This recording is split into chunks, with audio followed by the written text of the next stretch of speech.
শুরু করছি পরম করুণাময় অসীম দয়ালু আল্লাহর নামে। যে আল্লাহ পাক আমাদের আদি পিতা হযরত আদম শফিউল্লাহকে পুতুল রূপে সৃজন করে তার নিজ আত্মায় আত্মবান করেছিলেন।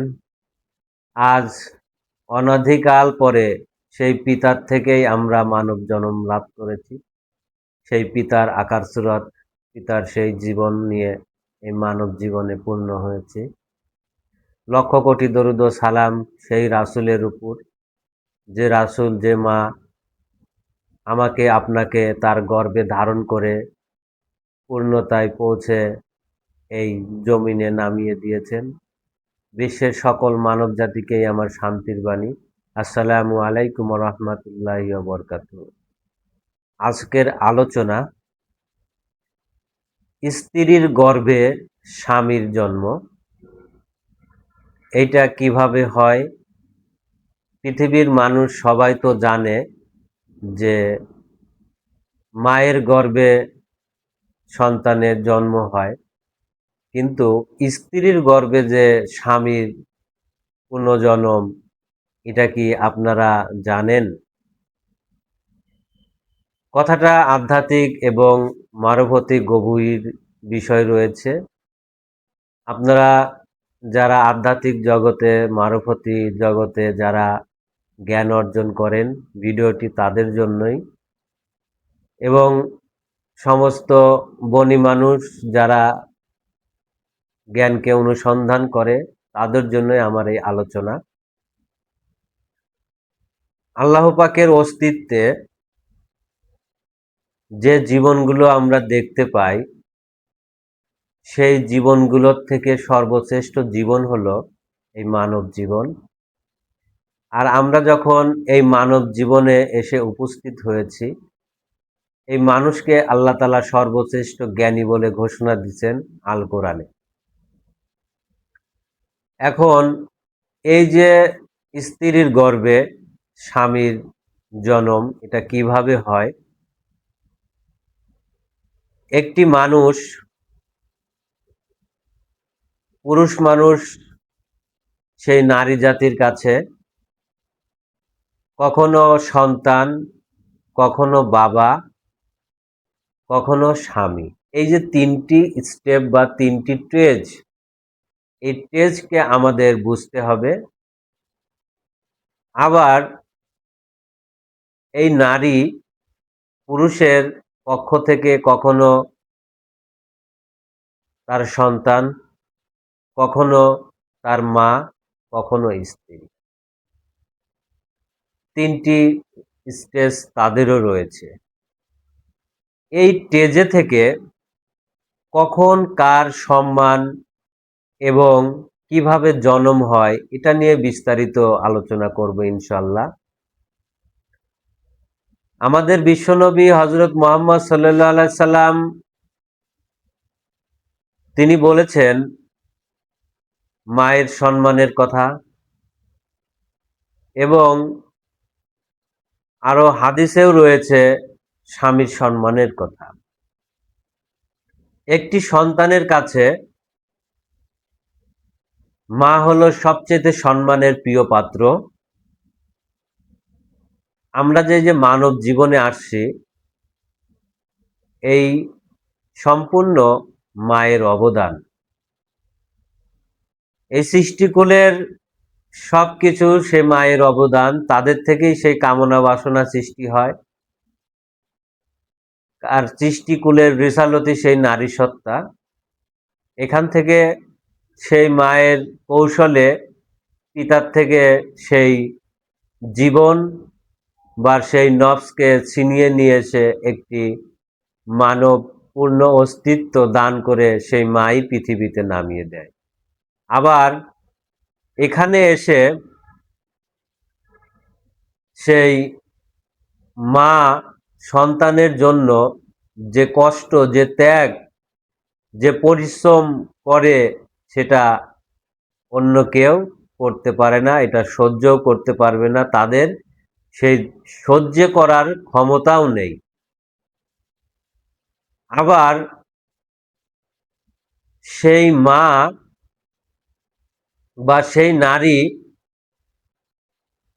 এত কষ্টের ভিতর দিয়ে এই সন্তানকে যখন পূর্ণ করে, বড় করে, বড় করার পরে সেই মা কি করে?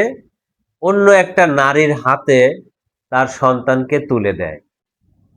যখন সে একটি পর্যায়ে যে যুবতী হয় তখন কিন্তু তুলে দেয়, তার আগে না।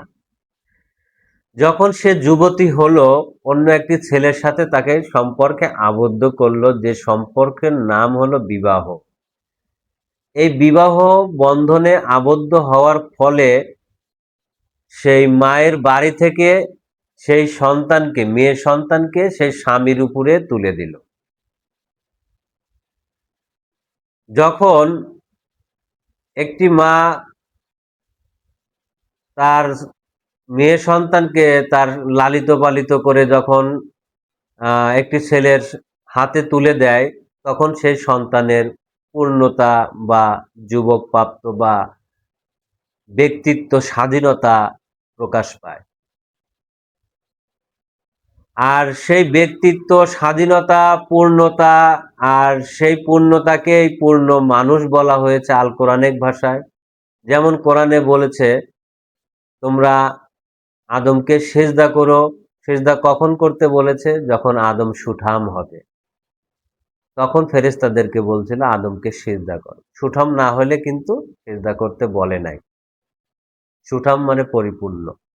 আচ্ছা, যাই হোক, এখানে যখন সেই নারীর সম্পর্ক বা পুরুষের সম্পর্ক, বিবাহ সম্পূর্ণ হয়, সেখান থেকে একটি পুরুষ যখন সেই নারীর সাথে মিলন করে, মিলন করার ফলে সেই পুরুষ থেকে যে জীবন বা বীর্য বের হয়, সেটা সেই পুরুষেরই জীবন, পুরুষেরই অস্তিত্ব। সেটা কার ভিতরে প্রবেশ করে? স্ত্রীর গর্ভে।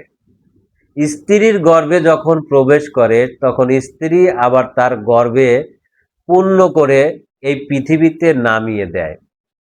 তখন তার টেস্ট পরিবর্তন হয়। সেই স্বামীর জীবনটাই স্ত্রীর গর্ভে গেল, স্ত্রী পরিপূর্ণ করে সেই সন্তানকে পৃথিবীতে ভূমিষ্ঠ করে নামিয়ে দিল। তখন সেটা চেঞ্জ হয়ে গেল, সেটা তার সন্তানে পরিণত হলো। এমন গভীর মানবতী বিষয় রয়েছে এখানে। এই যে আমাদের যে টেস্টগুলো, জীবনের যে টেস্টগুলো, এটা বোঝা অত্যন্ত কঠিন। মায়ের সম্মান দেখেন কত দিয়েছে, আবার এই পুরুষকে সম্মানিত করছে কোথায় জানেন? পুরুষকে সম্মানিত করছে স্বামীর স্থানে। ওখানে বলা হয়েছে আল্লাহ ব্যতীত যদি কাউকে সেজদা করা যাইতো, সমস্ত স্ত্রীদেরকে বলতাম তোমরা তোমার স্বামীকে সেজদা করো। স্বামীর এত সম্মানের বিষয় রয়েছে। আবার সেই স্বামী যখন বৃদ্ধ হয় বা সন্তান জন্ম দেয়, তখন তার আর একটা রূপ বা টেজ পরিবর্তন হয়, তখন সে হয় বাবা। এই বাবার টেজের অনেক দায়িত্ব এবং কর্তব্য রয়েছে। সন্তানকে লালিত পালিত করা, সঠিক মানুষ হিসেবে গড়ে তোলা। সেটা দুনিয়াগত হতে পারে, সেটা ধর্মগত হতে পারে, কিন্তু তাদের মূল দায়িত্ব থাকে তার সন্তানকে সঠিক জায়গায় পৌঁছে দেওয়া।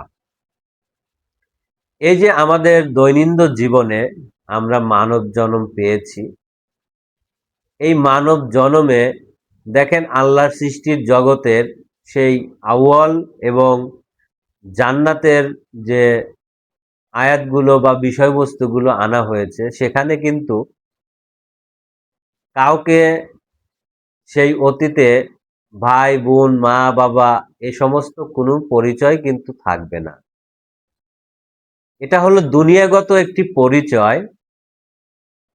সেই পরিচয়টা আমরা যে শরিয়া বলে জানি, এটা শরিয়াগত আইন।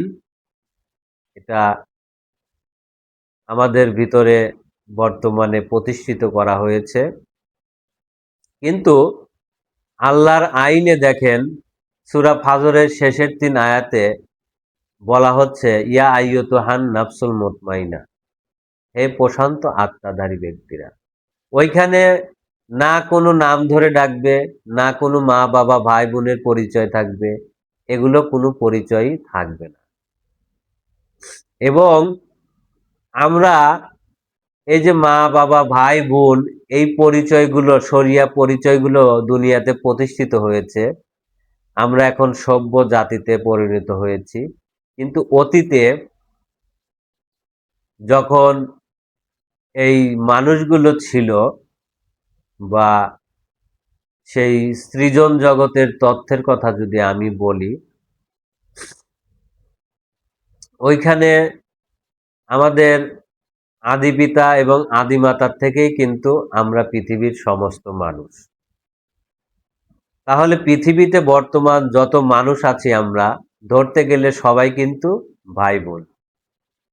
ওই সূত্র ধরে যদি আমরা টানি, তাহলে ওই সূত্র অনুযায়ী সবাই আমরা ভাই বোন। এই জন্য হাদিসে আছে, অনেক ওলামাগণ দেখবেন বয়ান করে যে মুসলমান মুসলমান ভাই ভাই। এই যে এই কথাটা কেন বলছে, যখন আপনি কোনো জাতের জাতি হবেন, আপনি সেই জাতের সবাই আপনার ভাই, বন্ধু, একই আত্মায় আত্মবান, সেটা নারীরা হোক, সেটা পুরুষরা হোক। কিন্তু এই দুনিয়াতে আমাদের শরিয়াগতভাবে আমরা মা বাবা ভাই বোন এরা এগুলোর নামে জানি, কারণ এগুলো না থাকলে আরো পাপাচার, আরো ঘৃণিত কাজ বেড়ে যাবে। আল্লাহ পাক তাই এই শরিয়ার আইন প্রতিষ্ঠিত করেছেন বিশ্বনবীর মারফতে। তাহলে আমরা পৃথিবীতে অনেক কিছুই হয়তো জানি, আবার অনেক কিছুই হয়তো জানি না।